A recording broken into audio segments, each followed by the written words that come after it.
तुम्हा सर्वांचं मी पुन्हा एकदा स्वागत करतो.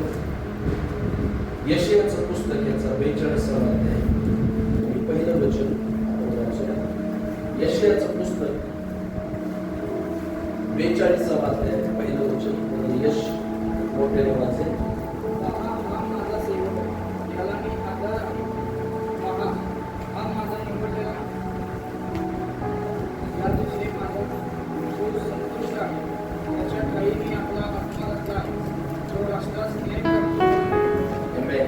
प्रभू करो हे वाचलेलं वचन तुमच्यासाठी माझ्यासाठी आशीर्वादच करो. देवाचं वचन सांगतं, पहा हा माझा सेवक, ह्याला मी आधार आहे. पहा हा माझा निवडलेला, याच्याविषयी माझा जीव संतुष्ट आहे. याच्या ठाई मी आपला आत्मा घातला आहे, तो राष्ट्रांना न्याय प्राप्त करू. प्रियानो, या वचनामध्ये एक खूप महत्वाचा शब्द आहे, तो म्हणजे सेवक. आणि आपण गेली काही दिवस देवाच्या वचनातून पाहत आहोत देवाचा सेवक. हालेलुया. देवाचा सेवक हा कोण असतो? देवाचा सेवक हा कोण असतो हे आपण देवाच्या वचनातून आपण पाहत आहोत. आतापर्यंत आपण 3 गोष्टी पाहिल्या आहेत. देवाचा सेवक कोण असतो? पहिली गोष्ट, देवाचा सेवक हा स्वाभाविक म्हणजेच आपल्यासारख्या स्वभावाच्या लोकांमधून निवडलेला असतो. देवाचा सेवकही स्वाभाविक लोकांमधून म्हणजेच तुमच्या आमच्या सारख्या स्वभावाच्या लोकांमधून देवाने त्याच्या सेवेसाठी निवडलेला असतो. दुसरी गोष्ट आम्ही पाहिली, देवाचा सेवक हा देवाचा याजक असतो. देवाचा सेवक हा देवाचा याजक असतो. आपण मागच्या वेळी ऐकलं की देवाच्या याजकाची नेमणूक कशा प्रकारे केली जाते. आज आपण तिसरी गोष्ट पाहणार आहोत, देवाचा सेवक कोण असतो. जर आम्ही एफेसकरास पत्र 4 अध्याय आणि 11 वचन जर पाहिलं तर त्या ठिकाणी असं म्हटलं आहे, त्यानेच कोणी प्रेषित, कोणी संदेष्टे, कोणी सुवार्तिक, कोणी पालक व शिक्षक असे नेमून दिले. देवाचं वचन सांगतं की देवाने स्वतः कोणी प्रेषित, कोणी संदेष्टे, कोणी सुवार्तिक, कोणी पालक व शिक्षक असे नेमून दिले. आपल्याला थोडक्यात देवाचा सेवक कोण असतो हे मंडळीला माहित असणं फार गरजेचं आहे. पुष्कळ वेळा मंडळीच्या मनामध्ये देवाच्या सेवकाबद्दल वेगवेगळ्या प्रकारचं चित्र निर्माण झालेलं असतं. मंडळीला पुष्कळ वेळा देवाच्या सेवकाला सेवक म्हणून, देवाचा तो अभिषिक्त सेवक आहे, देवाचा तो निवडलेला सेवक आहे, हे स्वीकारायला पुष्कळ वेळा कठीण जातं. पुष्कळ वेळेला देवाच्या सेवकाबद्दल मंडळी किंवा विश्वासणारे लोक त्याची थट्टा करतात. पुष्कळ वेळेला देवाच्या सेवकाला मंडळी प्रियानो तुच्छ लेखण्याचं काम करते. पुष्कळ वेळेला देवाच्या सेवकाबरोबर मंडळीतले लोक तुलना करण्याचा प्रयत्न करतात. आणि ती देवाची इच्छा आहे का? ती देवाची इच्छा मुळेच नाही. आणि म्हणून आपल्याला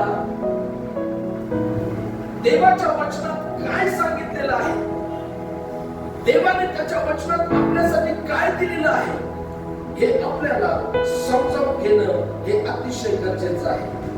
देवाचा सेवक कोण आहे? तिसरी गोष्ट, देवाचा सेवक हा देवाचा निरोप्या असतो. देवाचा सेवक हा देवाचा निरोप्या असतो. Hallelujah, praise the Lord.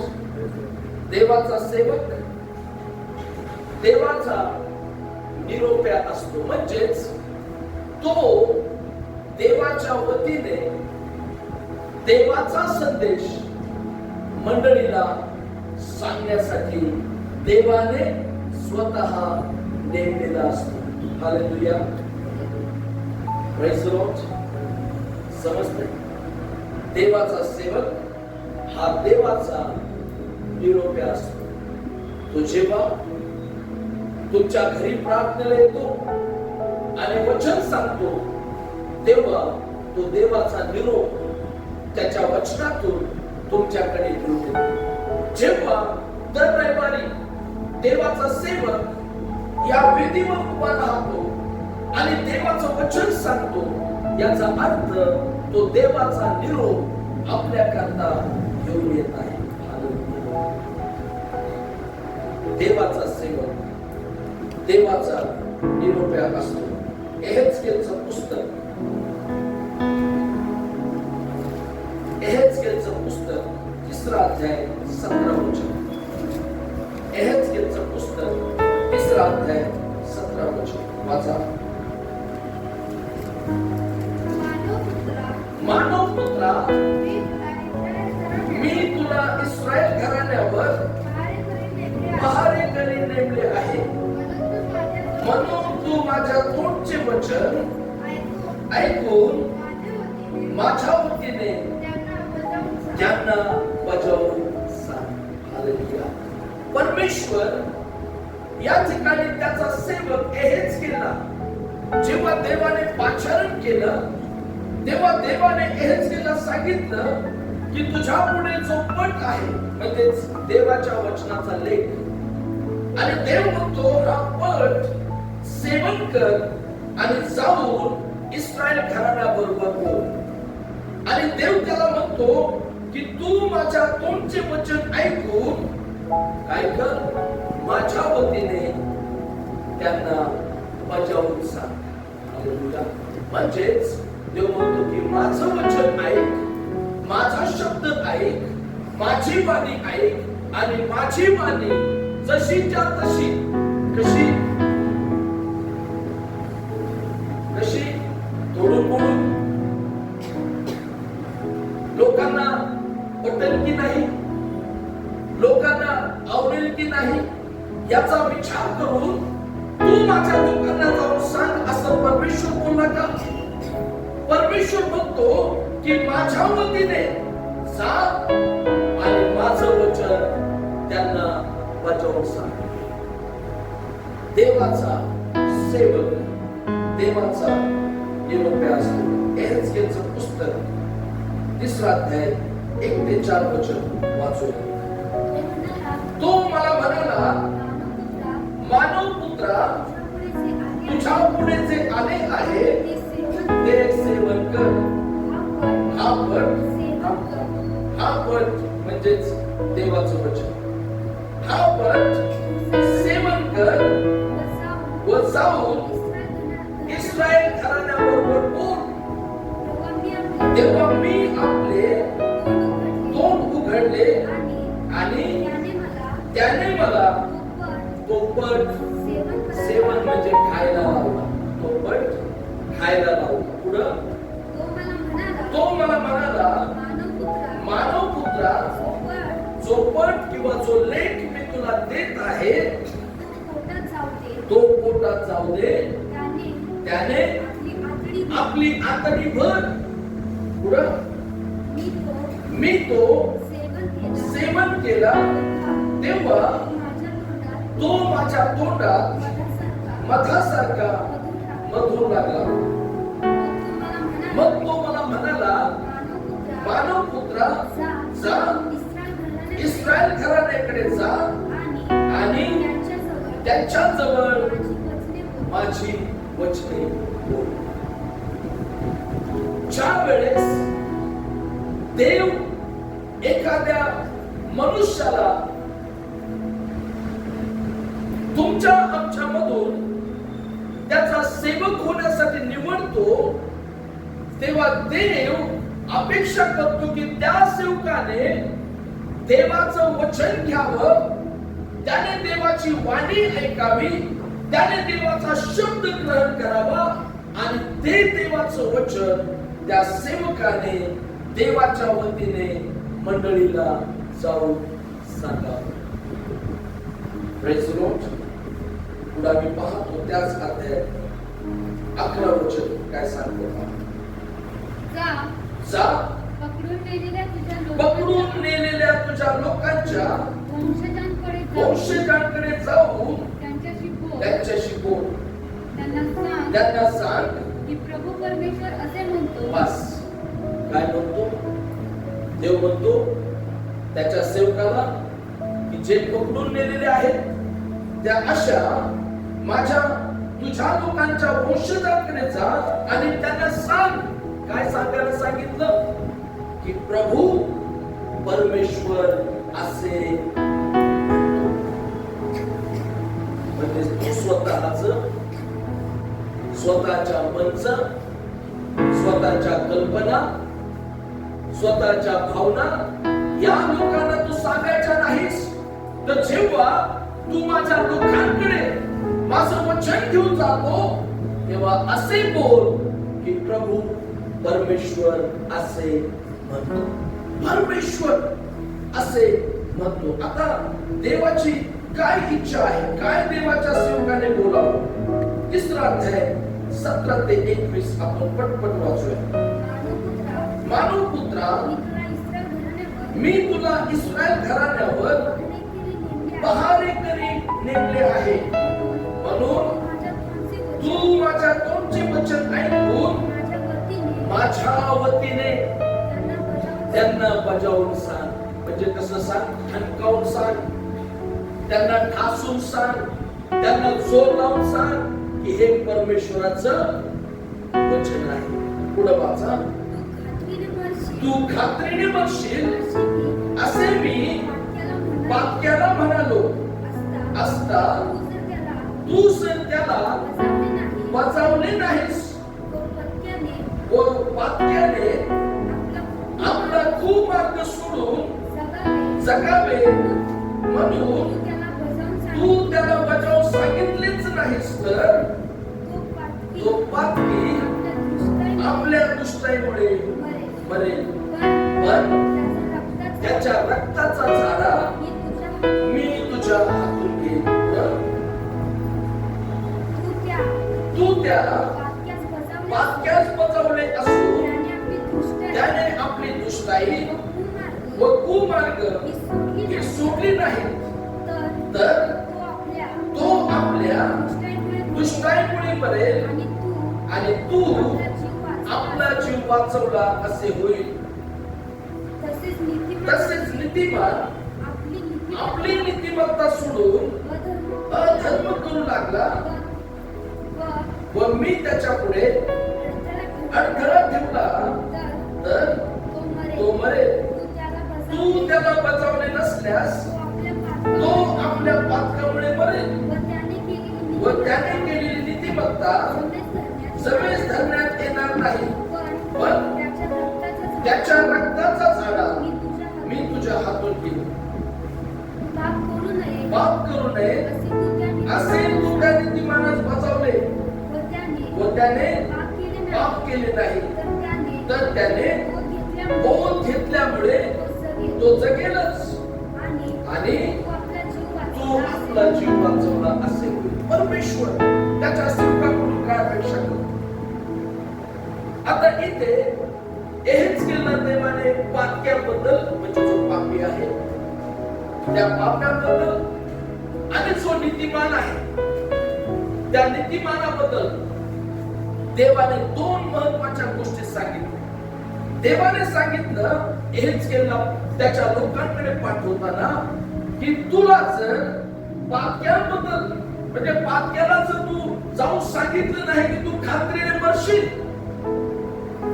एखादा पापी मनुष्य आहे आणि देवाच्या सेवकाला देव म्हणतो की जा तुझ्या पापाचा पश्चाताप कर, तुझं पाप कबूल कर, तू देवाकडे आपलं मन फिरव. परंतु जर तू जाऊन त्या पाप्याला सांगितलंच नाहीस तो पापी मनुष्य त्याच्या पापामुळे मरेलच मरेल. पण तू जर त्याला सांगितलं नाही म्हणून तुझ्याकडून मी त्याच्या रक्ताचा झाडा. देवाचा सेवक मंडळीला देवाच्या वतीने सांगण्यास किती जबाबदार आहे.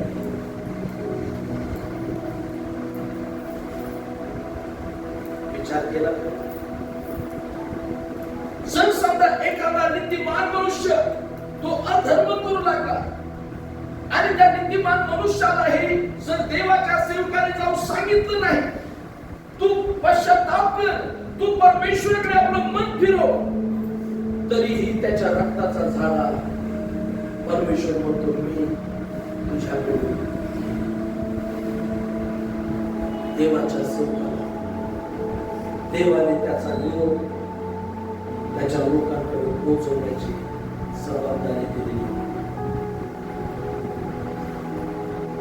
मग तो व्यक्ती तो विश्वासणारा ती मंडळी ऐकू वा न ऐकू, ते वचन ते स्वीकारो अथवा न स्वीकारो, पण परमेश्वर म्हणतो जा आणि माझ्या वतीने त्या लोकांना जाऊन माझं वचन सांग.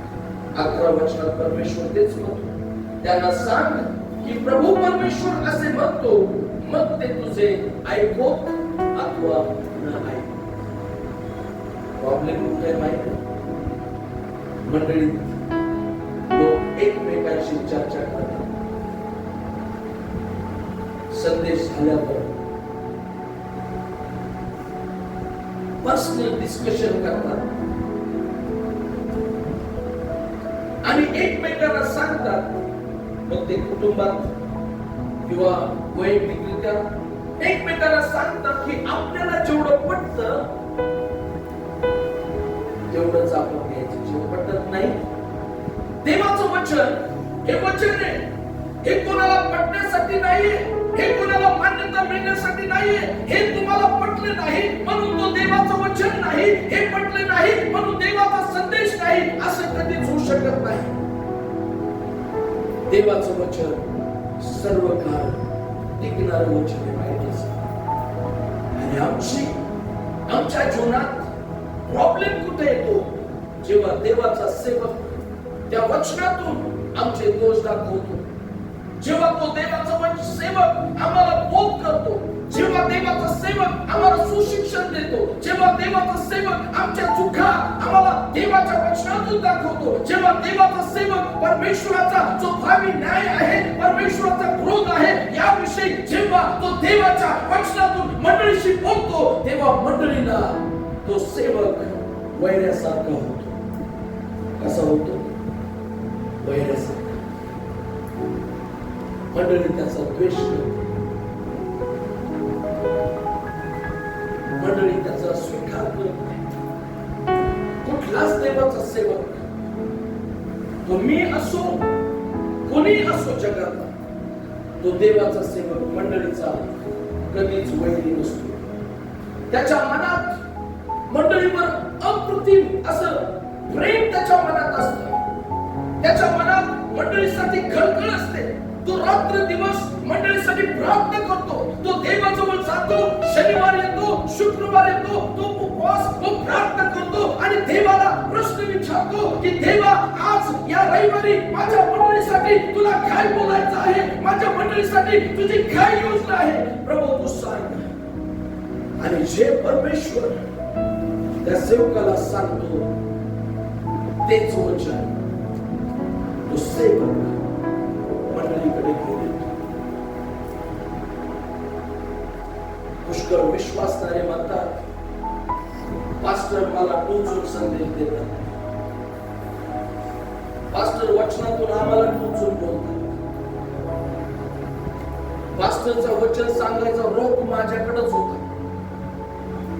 अरे भैया, अगर आपको ऐसा लगता है इसका मतलब आपको खुद में बदलाव लाना है.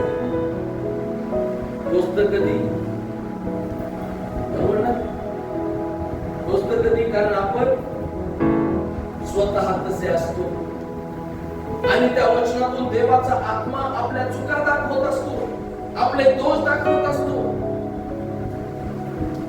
आणि आपण पुष्कळ वेळा म्हणतो की तो बाळक वचन लय कठीण वचन सांगतो, ते सहनच होत नाही. लय टोचतं मनाला लय लागतं, कस तरीच होतंय. यापेक्षा त्या अमुक मंडळीचा पाळक खूप चांगला आहे. ते पास्टर इतकं छान वचन सांगतात. ते फक्त बंगल्याबद्दल सांगतात, गाडीबद्दल सांगतात, आहे की नाही, समृद्धीबद्दल सांगतात. ब्रदर सिस्टर तुम्ही चर्चला या, दान दशमांश द्या, महिन्यातून एकदा या, दोनदा या, चारदा या, काय प्रॉब्लेम नाही. देवाचं जे आहे ते देवाला द्या, बाकी तुम्ही काही करा, हमको कुछ लेना देना नाही. पण खरा सेवक कसा असतो, तो शेवटपर्यंत जो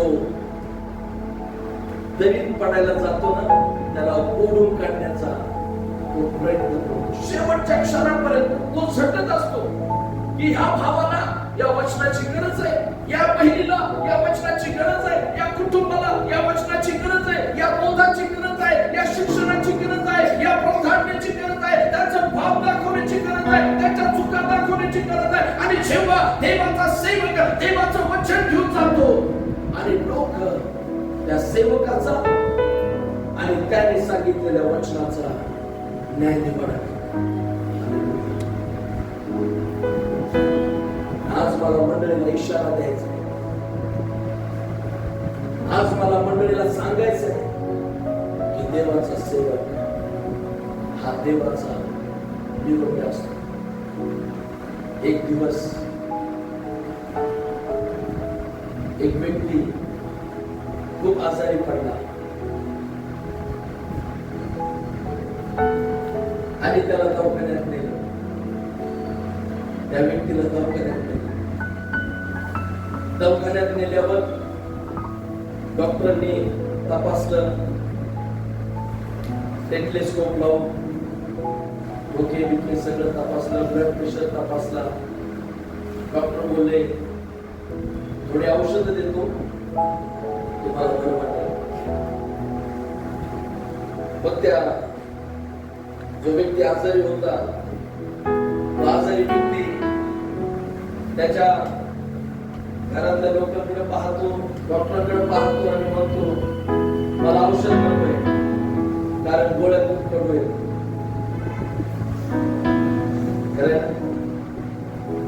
बरं होण्याच्या गोळ्या कशा असतात, गोड असतात का कडू असतात? तो म्हणतो गोळ्या खूप कडू असतात, मी देताना त्या गोळ्या खूप कडू असतात, मला नाही हो जमत. डॉक्टर म्हणतो दादा तुला बरं व्हायचंय ना, मग या कडू गोळ्या तुला घ्यावं लागतात. आणि जेवढ्या कडू गोळ्या घेशील लवकर बरा होशील. आणि तो पटकन त्या डॉक्टरवर विश्वास ठेवतो आणि त्या कडू गोळ्या घेऊन येतो. 3 दिवसाचा कोर्स, 4 दिवसाचा कोर्स, सकाळ दुपार संध्याकाळ. ती गोळी अशी मोठी असते, त्या गोळीकडे पाहतो, टाकल्या फुटती आई नको, पण काय करणार, बरं व्हायचंय ना. डॉक्टरने सांगितलं ना कडू गोळीनेच बरं होईल, मला घ्यायला.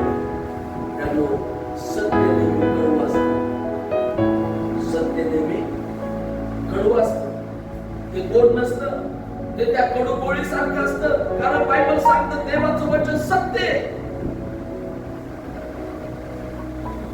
ते कडू लागेल, ते नको नकोसं वाटते.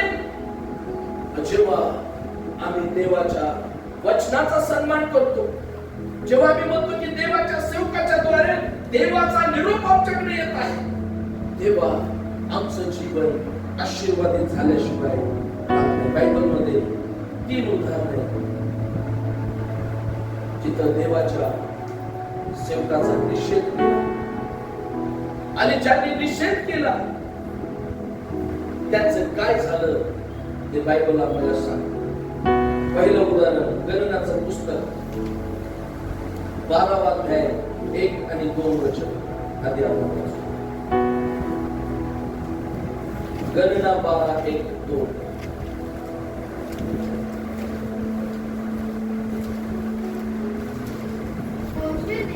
मोशेने खुशी स्त्री एक स्त्री बायको केल्यामुळे मिरियाम व अहरोन काय करू लागले? मोशेचा भाऊ अहरोन आणि मोशेची बहीण मिरियाम त्याच्या विरुद्ध म्हणजे मोशे विरुद्ध, देवाच्या अभिषिक्त सेवका विरुद्ध काय करू लागले? बोलू लागले. काय बोलले? कारण त्याने हा कुशी लोकांची स्त्री बायको करून घेतली होती. ते म्हणाले, परमेश्वर केवळ मोशेशीच बोलतात आहे काय? देव काय फक्त या मोशे संगच बोलतो का? आम्हाला पण कळतं, मंडळीतले विश्वास नाही. काय म्हणतात? आम्हाला सगळं बायबलचं ज्ञान आहे, आम्हाला सगळं माहित आहे, आम्हाला पास्टरनी सांगायची गरज नाही, आम्हाला काही वचन उपदेश सांगायची गरज नाही. येतात जातात उठतात सुटतात, नेहमी वचनातून आम्हाला टोमणे देतात, वचनातूनच आम्हाला बोलतात, वचनातूनच चुका दाखवतात, वचनातूनच आमचे दोष दाखवतात. अहरोन आणि मिरियाम काय म्हणतात? देव काय फक्त याच्याशी मोशेशीच बोललाय काय? आमच्याशी पण नाही बोलला का? काय झालं पहा. दुसरं वचन, शेवटचं वाक्य वाच. आमच्याशी पण काय का होता? हा परमेश्वराने ते कोणी ऐकले. ऐकलं? कोणी ऐकलं? कोण ऐकतो? परमेश्वर ऐकतो. आम्ही काय बोलतो देवाच्या सेवकाबद्दल? पुढे वाचा 9 आणि 10.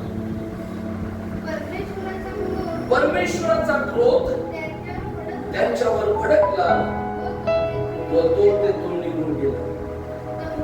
तंबूवरून मेघ निघून गेला, तो इकडे मिरियाम कोडाने बर्फासारखी पांढरी झाली.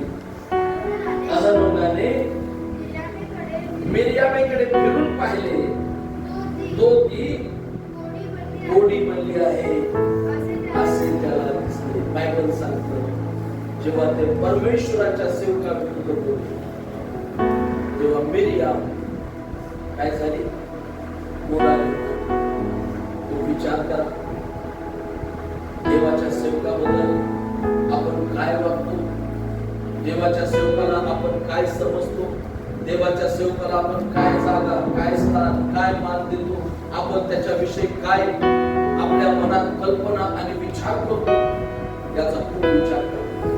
बायबल सांगतो, मिरियाम इकडे कोडाने संपूर्ण शरीर शेवटी त्या मोशेनेच मिरियामसाठी, अहरोनासाठी देवाजवळ प्रार्थना केली आणि मिरियाम बरी झाली असं बायबल सांगतो. दुसरं उदाहरण आम्ही पाहतो, पहिले राजे 22:5-8 वचन. पहिले राजे 22:5-8. यहोशाफाटाने इस्रायलाच्या राजाला म्हटले, आज परमेश्वराचा आदेश विचारून घे. इस्रायलाच्या राजाने सुमारे 400 संदेष्टे जमवून त्यांना विचारलं, मी रामोत गिलादावर चढाई करून जाऊ का? जाऊ का नको? त्यांनी उत्तर दिले, चढाई करून जा. प्रभू ते महाराजांच्या हाती देईल. यहोशाफाटाने विचारले, याच्या खेरीज दुसरा कोणीतरी परमेश्वराचा संदेष्टा नाही काय? त्याला आम्ही प्रश्न विचारू. इस्रायलाचा राजा यहोशाफाटास म्हणाला, ज्याच्याद्वारे परमेश्वराचा सल्ला घेता येईल असा आणखी एक मनुष्य आहे, पण मला त्याचा काय वाटतो? त्याचा तिरस्कार वाटतो. कारण मला पाहिजे तसा संदेश तो कधीच देत नाही. पुढं मला जो नकोय तोच संदेश तो नेहमी देतो. पुढं वाचा. तो इम्लाचा पुत्र यहोशाफाट म्हणाला, महाराजांनी असे बोलू. आता यहोशाफाट यहुदाचा राजा होता आणि त्यावेळी इस्रायलाचा राजा हा आहाब होता. आहाब हा परमेश्वराच्या दृष्टीने जे वाईट ते करत होता. आहाबाकडे 400 पगार दिलेले संदेष्टे होते. कसे होते? पगार म्हणजे काय? बक्षीस दिले, घर, जागा, सोनं, नाणं. कारण का ते 400 संदेष्टे आहाबाच्या मनासारखा संदेश द्यायचे. मग यहोशाफाट आणि आहाब एकत्र आले आणि त्यांनी विचार केला की एक देश आहे रामोतीला, तो देश आपल्याला जिंकायचा, लढाई करून. आणि यहोशाफाटने त्याला सांगितलं की तुझ्याकडे जर कोणी संदेश असतील, त्या संदेशाकडे जा आणि परमेश्वराचा सल्ला आपल्यासाठी काय आहे. आपण रामोतीलावर चढाई करून जायचं की आपण माघार घ्यायची, हे देवाला आपण विचारू. आहाबाने 400 संदेशांना बक्षीस दिले. त्यांना निरोप पाठवला, या माझ्यासाठी देवाचा संदेश काय आहे तो सांगा. या 400 संदेशांनी प्रार्थना केली असेल किंवा जप केला असेल, मंत्र म्हटले असेल, काय केलं मला माहिती. हे 400 संदेष्टे आहाबाला उत्तर देतात की चढाई करून जा, कारण परमेश्वर ते तुम्हाला तुमच्या हातामध्ये ते लोक देतात, ते राष्ट्र ते तुम्हाला देतात. जा चढाई करून, जा लढाई करा, परमेश्वर तुम्हाला विजय देणार आहे. आहाब राजा खुश. वाव, आपल्या 400 जणांनी काय संदेश दिलाय. लढाईची परवानगी देवाने आपल्याला दिली. पण यहोशाफाटचं मन मानायला. यहोशाफाट आहाबाला म्हणतो, अजून कोणी संदेश तुमच्या देशात नाही का की ज्याचा आपल्याला सल्ला घेता येईल, परमेश्वराची इच्छा आपल्यासाठी काय. तेव्हा आहाबाने त्याला उत्तर दिलं, आहे या देशात एक संदेश आहे. त्या संदेशाचं नाव आहे इमलाचा मुलगा मिखाया. पण हा मिखायाचा मला इतका तिरस्कार वाटतो, मला त्याचा इतका द्वेष येतो, मला त्याची इतकी घृणा येते, कारण हा मिखाया संदेशा कधीच मला जो पाहिजे तसा संदेश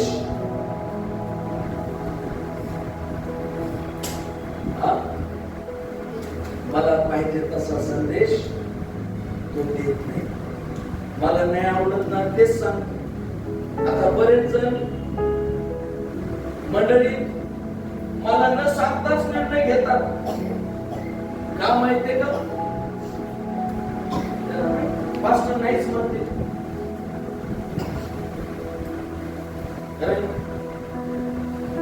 पास्टरला जर विचारलं, पास्टर हे करू का? पास्टर काय म्हणते?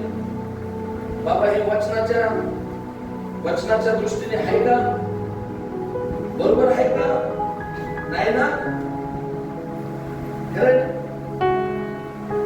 पास्टर आमच्या मनासारखंच बोलत नाही. पास्टर आमच्या मनासारखा संदेशच देत नाही. आमची अवस्था या आहाब राजासारखी होती. 400 जणांचं ऐकलं, लढायला गेला, देवाने त्यांना शत्रूच्या हाती दिलं. त्यांचं पतन झालं, त्यांचा पराभव झाला. कारण का? मिखाया जेव्हा यहोशाफाट आणि आहाबच्या पुढे उभा राहिला, तेव्हा त्याने सांगितलं की परमेश्वराने तुम्हाला ते राज्य दिलेलं नाही. लढायला जाल तर तुमचा पराभव युद्धामध्ये होणार. मिखायाला काय केलं माहिती का? त्यांनी तुरुंगात टाकलं. आम्हा आम्ही लढून आल्यावर तुझ्याकडे पहा, जिंकून येऊ दे आम्हाला एकदा. लयच देवाच्या वतीने बोलतो ना, लयच देवाचं नाव घेतो ना, लयच संदेश सांगतो ना, बघू आमच्या 400 जणांनी सांगितलेलं आहे. मंडळीतले लोक आपल्या बाळकाकडे येण्याऐवजी दुसऱ्या बाळकाकडे जातात विचारायला, पास्टर ते असं करू का? त्यांना काय लोकांना मिळवायचं असतं ना, गोड बोलून. कसं बोलून? गोड बोलून मिळवायचं असतं. काय हरकत नाही, करा सिस्टर करा, आम्ही प्रार्थना करू पण एक टाइम येतो, एक क्षण येतो, तेव्हा समजतं की अरे माझं पाडक मला काही सांगितलं, मी त्याचं ऐकलं नाही, मी त्याचा तिरस्कार केला, मी त्याच्या संदेशाचा, त्याच्याद्वारे येणारा देवाचा सल्ला, देवाचं वचन, देवाचा संदेश मी प्रत्येक वेळी नाकारला. जे आहाब आणि यहोशाफाटचं झालं ते आमचंही झाल्याशिवाय राहत नाही. खरा देवाचा सेवक, खरा देवाचा सेवक तो निर्भीडपणे देवाचं वचन जसंच्या तसं लोकांना पोचावून सांगतो. आज इथं खूप गर्दी असते. काय असते? खोटं नाही सांगत.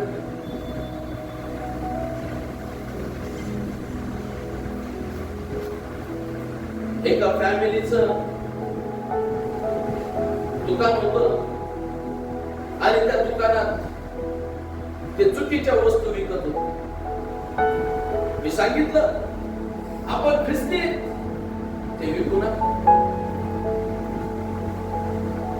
चुकलं का माझं? चुकीचं होतं का माझं? सांगितलं. त्यांना राग आला. त्यांनी चर्चला जायचं सोडलं, दुसऱ्या चर्चला जायला. पण त्यांचं खूप नुकसान झालं नंतरच्या काळात. देवाचा सेवक कोण असतो? देवाचा सेवक देवाचा निरोप असतो. तिसरं उदाहरण नव्या करारात गलतीकाराचं पत्र 4 अध्याय 16 वचन वाचा. माझ्याकडे वेळ कमी म्हणून मी थोडक्यात आपल्याशी शेअर केलं. गलती 4:16.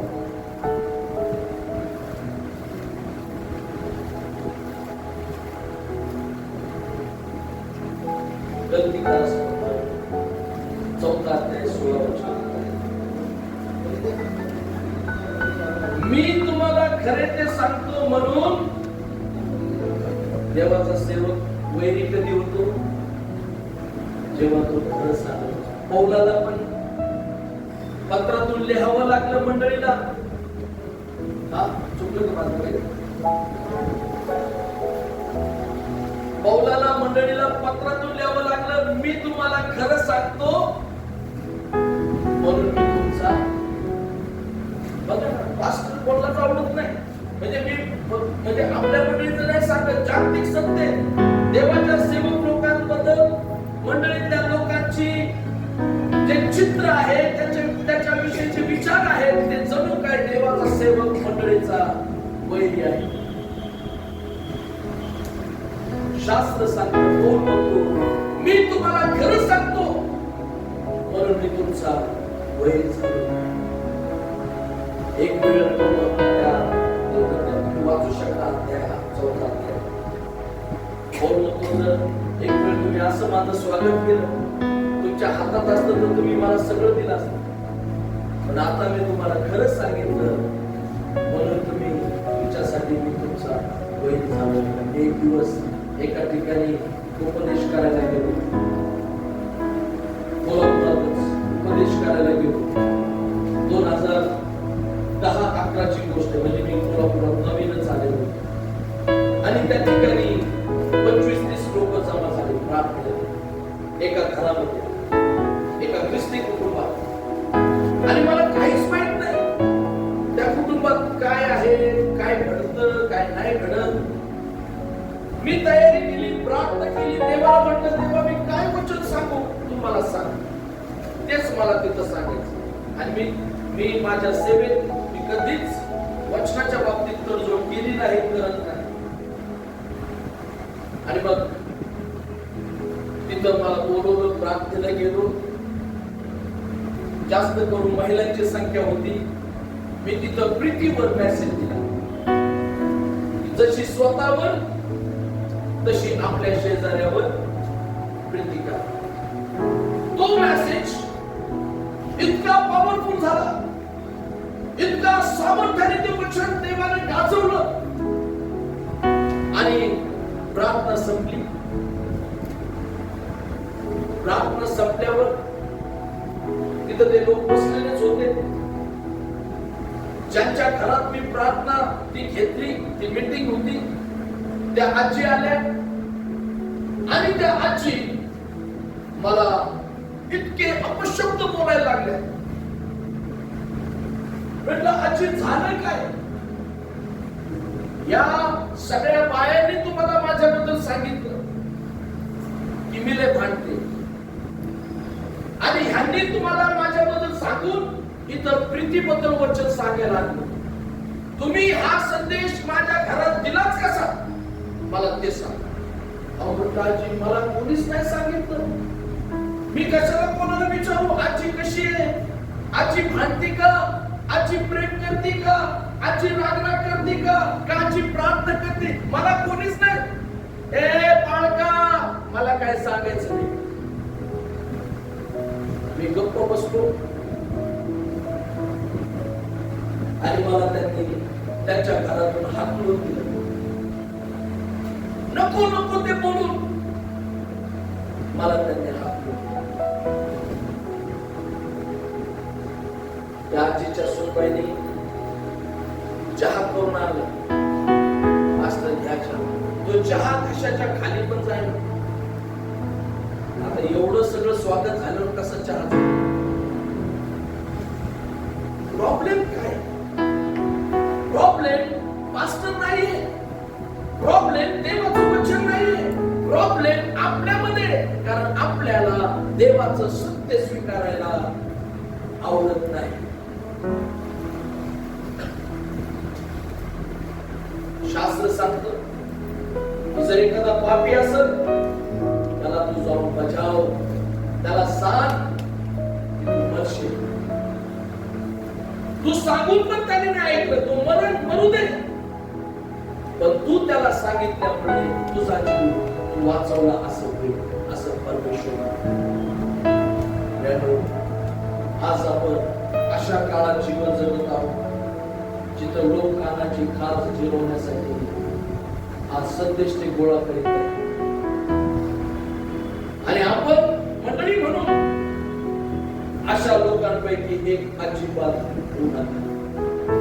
कारण नाश होईल, तुमचा आध्यात्मिक नाश होईल. आणि म्हणून जो देवाचा सेवक, जो मेंढपाळ मंडळीवर देवाने नेमलेला आहे, जो पहारेकरी नेमलेला आहे, तो जबाबदार आहे तुमच्या प्रत्येकाच्या आत्म्यासाठी, तुमच्या जीवनासाठी. प्रियबंधू, देवाचा सेवक पूर्णपणे जबाबदार आहे.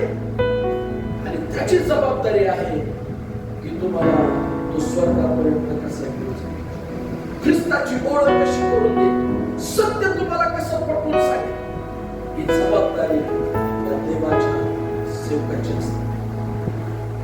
म्हणून मंडळीला मी आज सांगू इच्छितो की देवाच्या सेवकाला देवाचा निरोप्या म्हणून स्वीकार करा.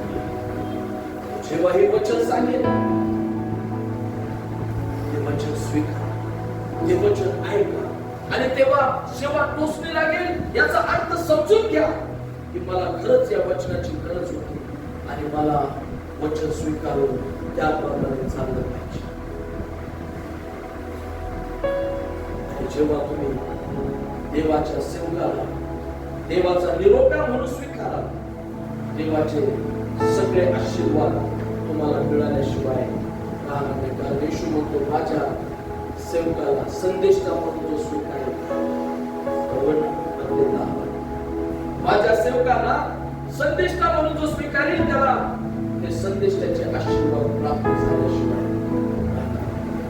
तुमचं जीवन देवाच्या दृष्टीने बहुमान आहे. आणि म्हणून देवाने तुमच्यावर सेवक नेमलेले आहे. अशासाठी त्याने देवापासून ऐकावं आणि देवाचा निरोप तुमच्यापर्यंत घेऊन. सेवक तुमचा वेळ नसतो, तो तुमचा दुश्मन नसतो.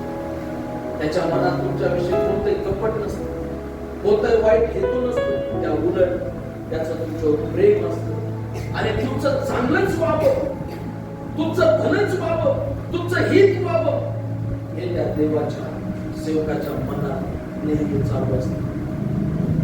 कधी तुम्ही देवाच्या सेवकांना शापाची प्रार्थना करताना ऐकलं, देवा या कुटुंबाला शाप दे. तो सेवक नेहमी आशीर्वादाची प्रार्थना करतो. तुम्ही चुकत असताना, तुम्ही देवापासून दूर जात असताना, तुम्ही आपल्याच बुद्धीने चालत असताना, तुम्ही त्या सेवकाचा द्वेष आणि तिरस्कार करत असताना, देवाचा सेवक देवाजवळ प्रार्थना करतो, देवा त्यांना क्षमा कर, देवा त्यांच्यावर दया कर, देवा त्यांना आशीर्वादित कर, देवा त्यांचं भलं कर, देवा त्यांचं कल्याण कर. जर त्या सेवकाला माहित आहे उदया पुत्रासारखा एखादा विश्वासधारक चाललेला आहे, चुकीच्या मार्गाने जात आहे, तो त्याला जाऊ देत असताना म्हणतो की प्रभू त्या मेंढराचा नाश होऊ. काय गरज पडली त्याला? त्या सेवकाला काय गरज पडली इतकं तुमच्याबद्दल वाटून घेण्यासाठी? कारण तो देवापासून आलेला देवाचा सेवक आहे. आणि म्हणून पहिले तरी त्याचा 4था अध्याय पहिलं वचन आपण वाचू. आम्ही ख्रिस्ताचे सेवक व देवाच्या रहस्याचे कारभारी आहोत असे प्रत्येकाने आम्हाला मानावं. काय सांगतं बायबल? आम्ही ख्रिस्ताचे सेवक व देवाच्या रहस्याचे कारभारी आहोत असे प्रत्येकाने आम्हाला. हॅलो, काय विचारतोय? लक्ष आहे? लक्ष आहे का? असे प्रत्येकाने आम्हाला. आमच्या अवतीभोवती असे लोक असतात जे देवाच्या सेवकाला, देवाचा सेवकाचा सन्मान आपल्याला देत नाही. ते मिरियाम आणि अहरोन सारखे असतात. अरे काय कोण लागून गेलाय तो पाळत, कोण येतो? आपल्याला तर सगळं माहित आहे. त्याच्याकडेच आहे का बायबलचं सगळं काय ते लायसन्स, बायबल सांगायचं लायसन्स फक्त त्यालाच दिलं नाही का देवाने? अनेक कार्याची भाषा लोक बोलतात माघारी, तुच्छ लेखण्याची भाषा बोलतात. कोणाबद्दल? देवाच्या सेवकाबद्दल. जर देव तुमचा इतका आदर करतो, मी खरोखर सांगतो देव त्याच्या सेवकाबद्दल फार सिरियस आहे. तो चुकत असेल, तो कमजोर असेल, त्याच्या उणीवा असतील, देवाने जो अभिषेक त्याला दिला असतो तो अभिषेक त्याच्यावर कोणीच काढू देऊ शकत नाही. मरेपर्यंत देवाचा सेवक असतो आणि त्याचा न्याय आपण करायचा नाही, त्याचा न्याय करणारा हा सेनाधीश परमेश्वर कोण आहे? आणि म्हणून येशू म्हटलं मला प्रभूची प्रभूची म्हणणार आहे. हे कोणासाठी? आमच्यासाठी आहे. मला प्रभूजी म्हणणाऱ्या प्रत्येकाचा प्रवेश स्वर्गात होईल असं नाही. मी म्हणेन प्रभू तुझ्या नावाने पुत्र काढले, तुझ्या नावाने आरोग्य दिलं, तुझ्या नावाने उपदेश केला, तुझ्या नावाने चिन्ह चमत्कार केले. येशू म्हणेल मला तुमची कधीच. खरा सेवक तोंडावर जे खरं आहे ते सांग. लक्षात ठेवा, हा तर हा, नाही तर ब्रदर ते करू नका, नका म्हटलं ना, ऐका. आपल्याच बुद्धीने जाऊ नका. असलेलं काय करतंय आमचं? आमचा प्रॉब्लेम पास्टरला कुठं माहित आहे? नंतर 2-3 महिन्यांनी तुम्ही परत पास्टरकडे येता. पास्टर असं झालं, तेव्हा तुमचं ऐकलं असतं, किती बदल झाला, तो वेळ निघून गेली असते. खूप सिरियसली देवाचा सेवक, देवाचा कोण म्हणतो आम्हाला? आम्ही ख्रिस्ताचे सेवक व देवाच्या रहस्याचे कारभारी आहोत असे आम्हाला माना. फक्त मानू नका, व तसं स्वीकारा. मी खात्रीने सांगतो, जर तुम्ही स्वीकाराल तेव्हा तुम्हाला स्वर्गातल्या सगळ्या आशीर्वाद